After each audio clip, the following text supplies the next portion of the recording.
Good evening, everybody. How are we this evening? It is Wednesday, the 20th of October, and it is Annie Bennett here with you live. I'm streaming to 3 places this evening, as I do every week. I'm in the Home Baking Business Community UK. So hello if you're watching there. I'm also streaming on my Facebook page, Annie Bennett Business. So hello if you're watching there. And I'm also streaming into my membership, the Home Baking Professionals Society. So hello if you're there. Oh, we have someone already. Hi, Lucy. Hello, how are you? So I'm coming to you via StreamYard. Oh, sorry, there's a really weird noise outside. There's a car outside that's got squeaky wheels. Yes, so I'm streaming you via StreamYard this evening, which means it asks you to say that they can use your name. You have to agree to that. Otherwise, I just see Facebook user this end. But just pop your name in if you can't be doing with the faff. Oh, we have a Facebook user. Hello, you're early. Well done. Well done. Good stuff. Good stuff. I'm very impressed. So yes, so do say hello if you're here. It's lovely to see who's in and who's watching and who's hello. Oh, I got a hand there. Hello. It's nice to have you all here. And you know I love my gadgets and my widgets, so I'll just very quickly put this on. So if you're watching this later on, it's now sort of about 7:30 on Wednesday evening, but if you're watching it later or during the week or whenever, just pop a little hello in there and say that you're watching it on replay. Then I can just see. It's just interesting for me to know who watches and the kinds of topics that people want to find out about, that's all. And I sort of know the kinds of things that people want to know more about, that's all. That's why it's just nice to know. So this evening, oh, hang on, let's put it back on comments. This evening, I'm going to talk a little bit about handling complaints, which I know as a business owner, that's probably the thing that people hate most. Let's face it, that's the downside, isn't it? There's lots of upsides to our lovely profession. But the whole complaints thing is definitely a downside. So if I can help ease the burden of that in any way, then I'll be happy to help. Before I go into that, I just want to remind you that in a couple of weeks, yes, it is, Lucy, you're quite right. In a couple of weeks, there will be my November challenge. I haven't talked about it much since I introduced it a couple of weeks ago. But my November challenge will be happening. Oh, hello, Ebony. Hello. Will be happening on the 1st, 2nd, and 3rd of November. I shall be here live each of those mornings to give you a little task, a little thing to complete, to pop in the group. And everyone that completes all three tasks, I can't count, 3 tasks, will be put in the draw to win some prizes, or a prize of prizes. I haven't decided completely what they are yet. I'll be announcing those the day before the challenge starts. So if you would like to, oh, hi, Alex. Hello. If you would like the chance to win some prizes and to help your business, the challenge is designed to give you some hints and tips and bits and pieces, and to look at your business a little bit, and to do things to help your business grow. That's the whole point of it. And then the following Monday, there'll be a masterclass. I like that word because it makes me sound really important. A masterclass, sort of rounding everything up, putting everything together, at which I will then announce the winners. So that's the November challenge. There'll be a post appearing in the group, in the Home Baking Business Community. I can't remember when I scheduled it for, 8 o'clock, I think, or 8:15, 8 o'clock, with the link to sign up. Okay. You don't have to sign up. You can just join it in the group, but it's if you sign up, then I send you all the reminders and the tasks and all the bits and pieces. So you just, you know, You just get all the reminders and the information if you sign up. And it's signing up just means that I know how many people are interested in doing it. So it's quite useful. So hello, another wave. Hello, Facebook user. So that is my November challenge. So have a look out for the post if you haven't seen it already. I know quite a few people have signed up already, but if you haven't seen that, look out for that and get involved because it's fun. It's it doesn't take very long, and it's sort of a community thing, and we all help each other, and it's rather nice. And I do love it. I do love a challenge week. So there we go. Right, let's have a think about the topic in hand this evening. I've got my notes here, so I will have to put my glasses back on, otherwise I can't see. But we're talking about complaints, aren't we? We're talking about, as I said before, it's the bit that often puts a lot of people off starting in business, the thought of people complaining about their bakes, because we're a creative bunch. You know, we put our heart and soul into things that we make. And then potentially to have someone criticize it or say there's something wrong with it or have a complaint with it, that really strikes to our very core, doesn't it? Because say we put so much effort into what we do. But there are a few things you can do to first of all prevent it happening in the first place, which I'll talk about. And then there are some things you can do if it does happen. So I'll talk you through those.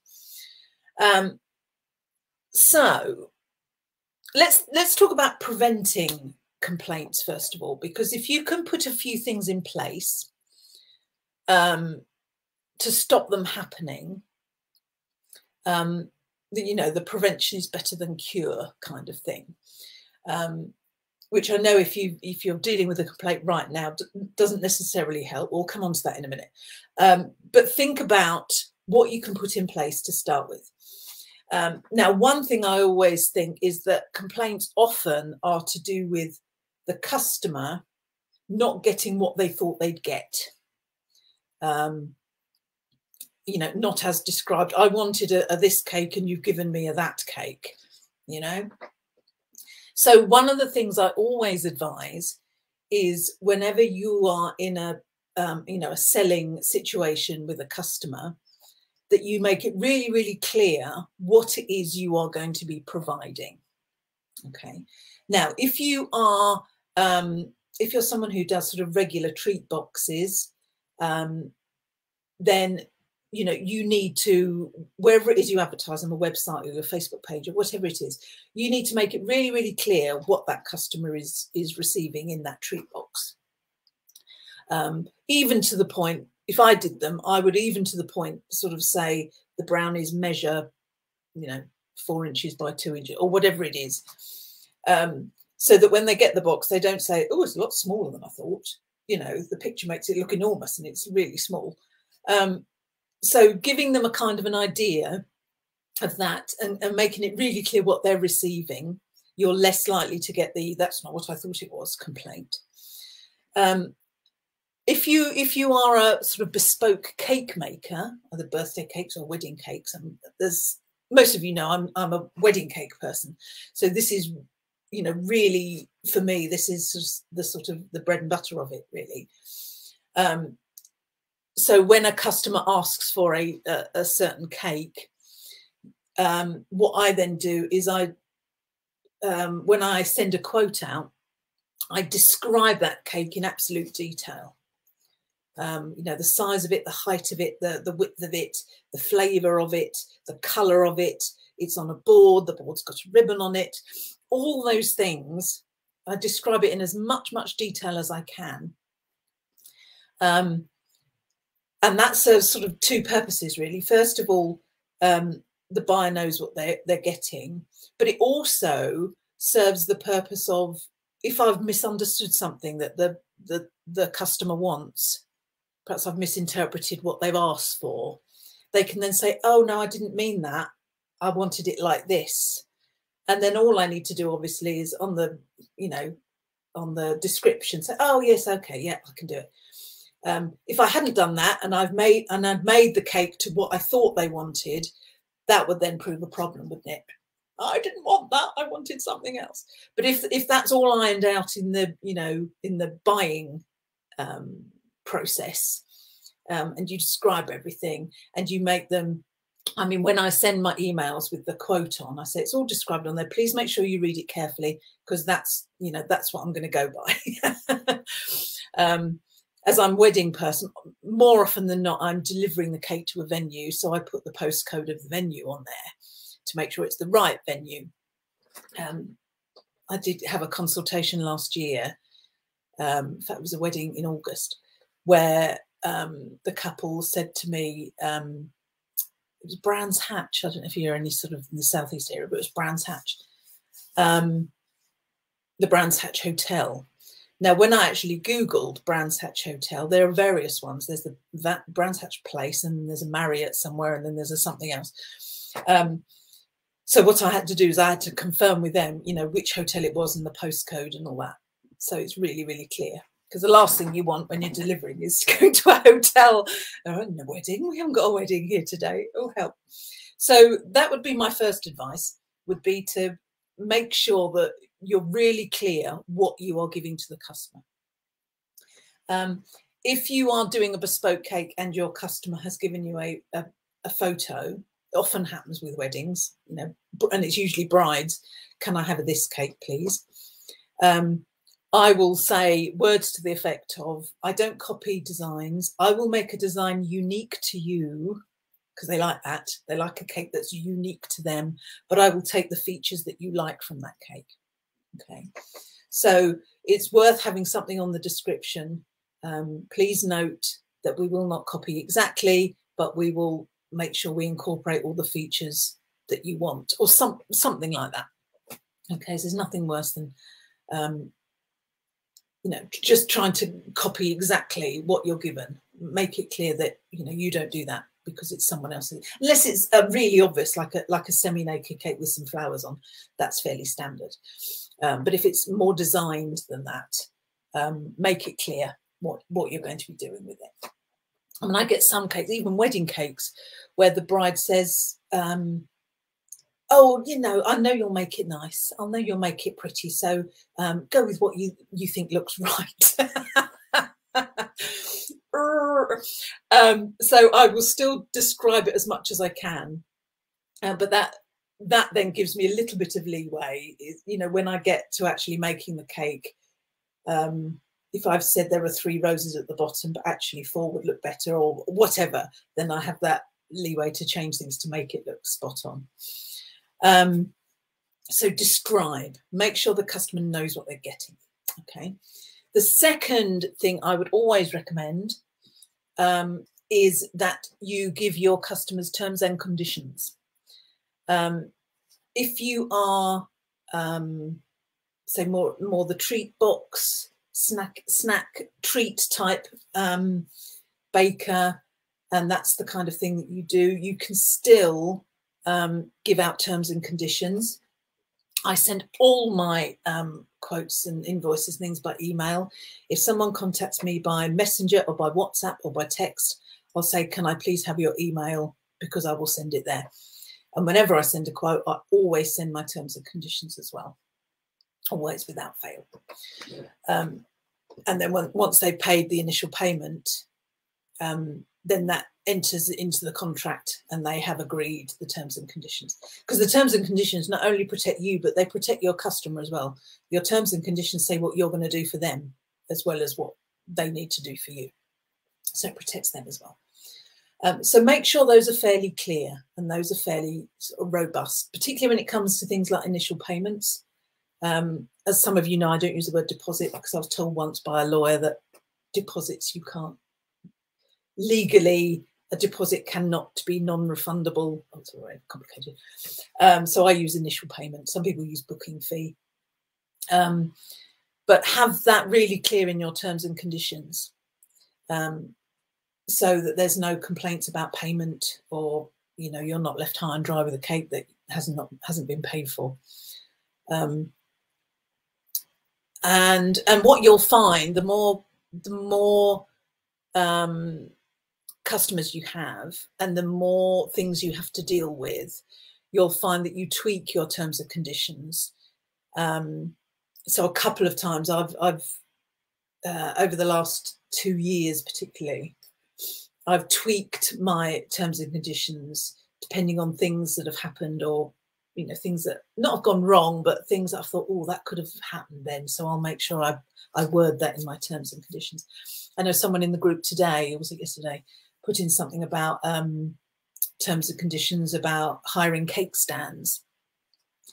Well, I don't hire them so much as if someone books a few £100 worth of wedding cake, I'll throw in the cake stand, but I ask for a deposit. I do ask for a deposit, a safety deposit. When I get it back, they get their deposit back.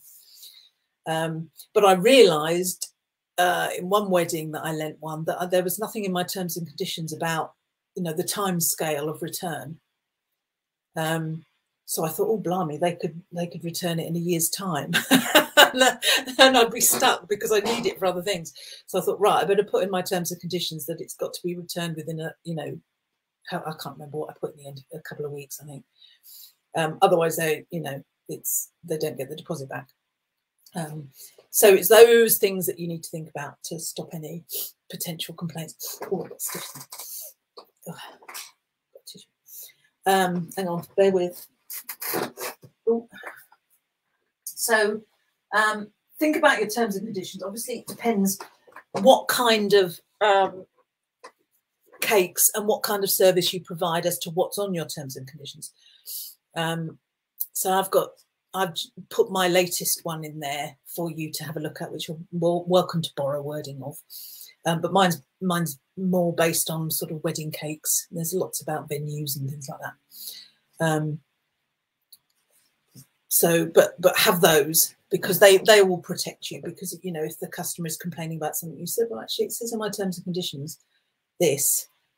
They can't then argue it, really, not unless it's unreasonable. You have to make sure that your terms and conditions are reasonable. Otherwise, if push came to shove and it did go legal, it probably wouldn't be upheld. But if it's a reasonable term and condition, then it would be. Okay, so that's your prevention. That's putting things in place to stop the complaints happening in the first place. If you've got those two things going on, then you're less likely to have anyone complain about what they receive or how they receive it. So let's talk a little bit about, despite all that, so you've done all that, but still someone has a complaint. And often when we see it in the group, don't we, about, someone said the cake was dry, or something had happened to it, or it had collapsed, or whatever it was.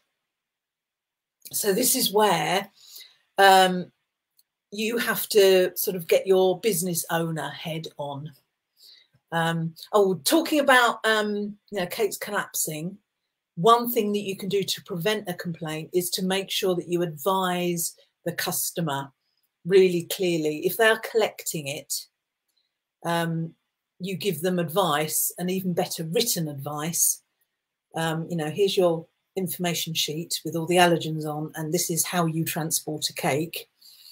If you've done all that, and then they shove it on the back seat and turn the heating up, then they haven't got a leg to stand on. Take photos of your cake before it leaves you, if they're collecting it, and ideally get them to look at it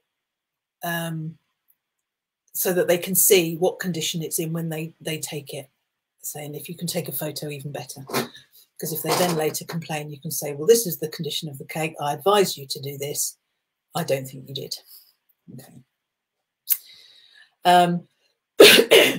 So let's say you've got this complaint. As I said, you've got to almost draw yourself up to your full height. You've got to become a business owner here. You've got to use your head and not your heart. Even if your heart is pounding 10 to the dozen, and it does that thing when you think, oh my goodness me, this is awful. you have got to think, right, I'm the owner of this business and I have got to do what is right for my business. Okay.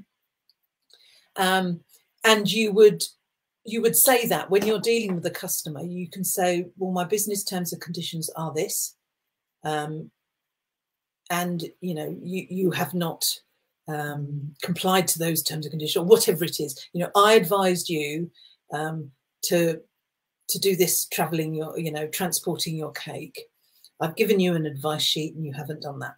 So I'm afraid I can't help you, kind of, you know, thing. I know it's difficult, and this is the bit that people really hate, is that you know, the being assertive without being aggressive. You've got to be the owner of your business. You've got to say what your business is and requires, without getting personal, without, you know, getting any kind of slangy match or anything like that.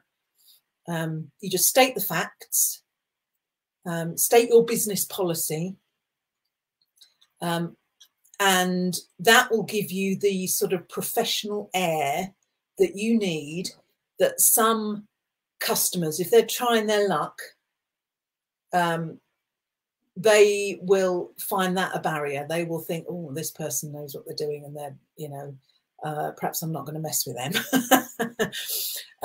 Because let's face it, there are some people in this world that are just out for you know, a free this and a free that. And they will try anything on. But if they can see that you are professional and you have routines and you have, you know, terms and conditions and you have ways of doing it, and they're not going to get anywhere by complaining, then they'll, you know, the chances are they'll back off. Okay. Don't, by the way, be bullied by, I'll leave you a bad review then. Please don't be bullied by that. Don't think you've got to kowtow or give refunds or anything like that because someone threatens you with a bad review. I would just let them, to be honest, because if you are, you know, an established business with a good following, even if you're not, you'll have lots of people around you that will be able to sort of negate that negative feedback. And if it's done on a particular forum, you can then respond with, you know, a business-like response to whatever the complaint is. Yeah. So don't get into a slangy match. Just be your business.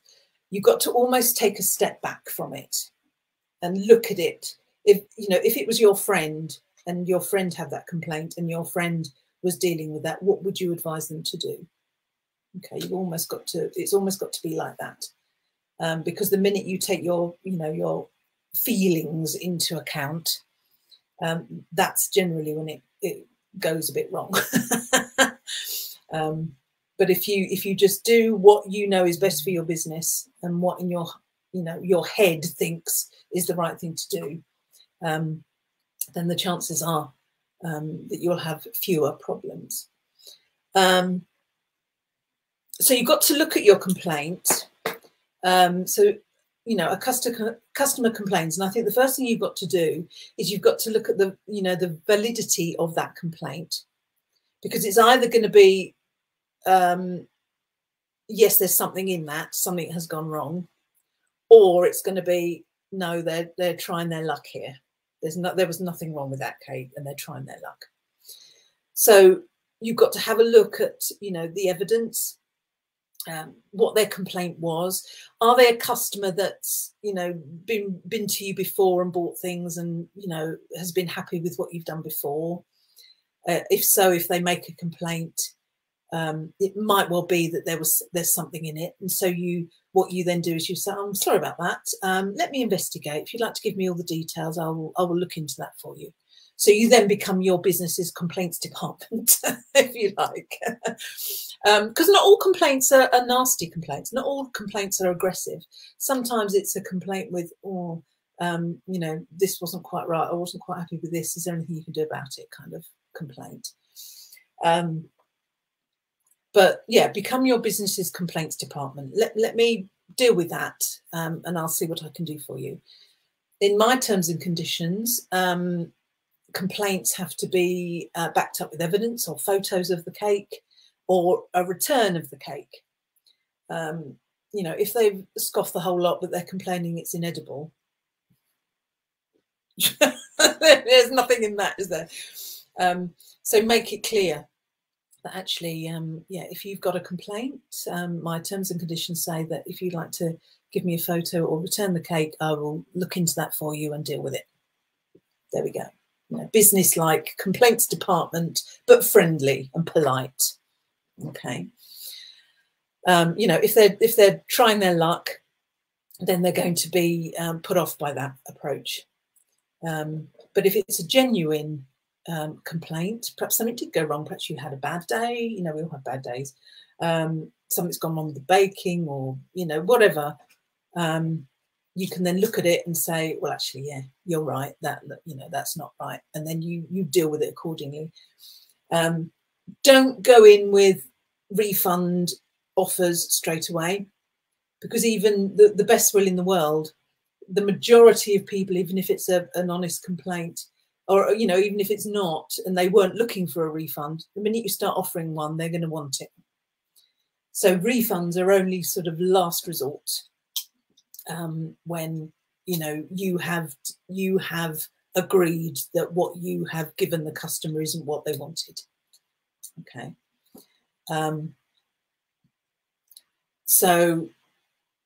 Yeah, so business-like. Always think business-like. Always think, right, complaints department, give me the information and I'll deal with it. I'll look into that for you. Okay.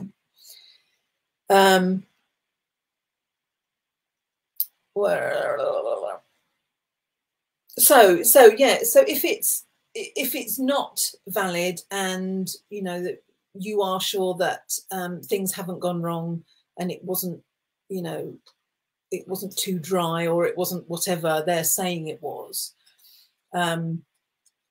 you can then, you know, say, well, you know, I've looked into that for you. I don't consider that your complaint is valid because, I don't know, you can cite whatever reason you like. That's a recipe I've used for many years and you're the first person to complain, or something like that. If you need help with wording, by the way, what, you know, to say, then ask in the group. There'll be people there to help you with the wording or what to actually say, because I know sometimes that's the tricky thing, isn't it? And try not to get caught, you know, with a verbal or a phone call. Try and do it all by, I mean, email is the best way, actually. But try and do it, you know, written, because then that gives you a chance to have a think about your response, and you're not trying to think of things off the top of your head. Okay. So that's the best way. And then you can consider it, you can think about it, you can perhaps get advice, and then you can find the right wording to get back to them with. So I'd recommend that as well. Okay. So really, yeah, so that's sort of where we're at really with complaints. Don't let it put you off, because the majority of customers that you'll have will be, you know, happy customers. It only takes one sort of tricky one to put you off and say, oh, I'll never do it again. Some of you know that I was a primary teacher for 30 years and a head teacher at one point as well. And I soon learnt that actually the parent that comes in with a complaint, and often with teaching, they'd say personal things to you as well, which wasn't very nice. But those would stay with you far longer than the parents that said, oh, that was lovely, thank you. Or, you know, parents' evenings, my child's a really happy child, thank you. Those kind of things are nice to listen to, but they wouldn't stay with you as long as the nasty ones would. And I soon learned that actually focusing on those nice comments would dilute the nasty ones. See, that nasty one was only one person, and I've got all these people that have said nice things, and it's exactly the same with your baking business. You get a nasty one and it stays with you, and you know you can't sleep, and it's with you all the time, isn't it? It's horrible. But think about all those lovely comments you've had. Look back on your social media with all the comments that you've been given. Look at your reviews if you've got them, and that will give you the confidence to deal with that tricky customer. you know, I am good at what I do. You know, you're not going to let me doubt myself because I've got all this evidence that says, you know, you don't need necessarily to tell the tricky customer this, but this is for you to give you confidence and say, to pull yourself up to your height and say, I know what I'm doing. I can do this. I've got lots of people that have loved what I've done, and you are the one person that has complained. So bear that in mind as well. Okay, because otherwise you can sort of go down a slippery slope. And the other thing is, if you have made a mistake, if it is something that you think you've done wrong, or you've had a bad day, then treat it as a learning experience. I'm always saying there are no mistakes, there are no failures, there are only learning opportunities. What can you learn from this thing that's gone a bit wrong? What would you do wrong next time? What would you then, make sure that you don't do wrong next time? Will you change your terms and conditions, or will you change the way you do? What have you taken away from this? This is a positive that will help you grow your business. Okay. Every mistake that we make, everything that goes wrong can be seen as, well, I'm not going to do that again, or I'm not going to let that happen again. What can I do to stop that happening? And then your business will grow as a result. Okay. Which is always good. And if you are determined, if you are resilient, and if you have perseverance, then nothing can stop you. Okay. And if you think of those 3 words while you're dealing with this customer complaint, then all's better, and you will stand up as the owner of your baking business, as a professional that you are, and you will get through this. And if you need a little bit of help, then the group is there for you, to help you out, say with any wording or any, what should I do with this? Then that's what the group is there for. Okie dokie. So I hope that's been useful. If you'd like to see what I've talked about written down, then my blog on Annie Bennett, hang on, where is my, hang on, there we go. So my website, anniebennett.co.uk, or you can just go there actually, and then you'll see the blog up on the menu. I've written all that, or words to that effect, in this week's blog, so you can have a look at that and read that if you're more of a ready person than a listening person. And it's also in my handbook as well, which I've got a copy of. Got loads of books around here, but not that one. But it's also in there as well. So there we go. So I hope that's been helpful. Do let me know if there's anything I can help you with. Always available in the main Facebook group.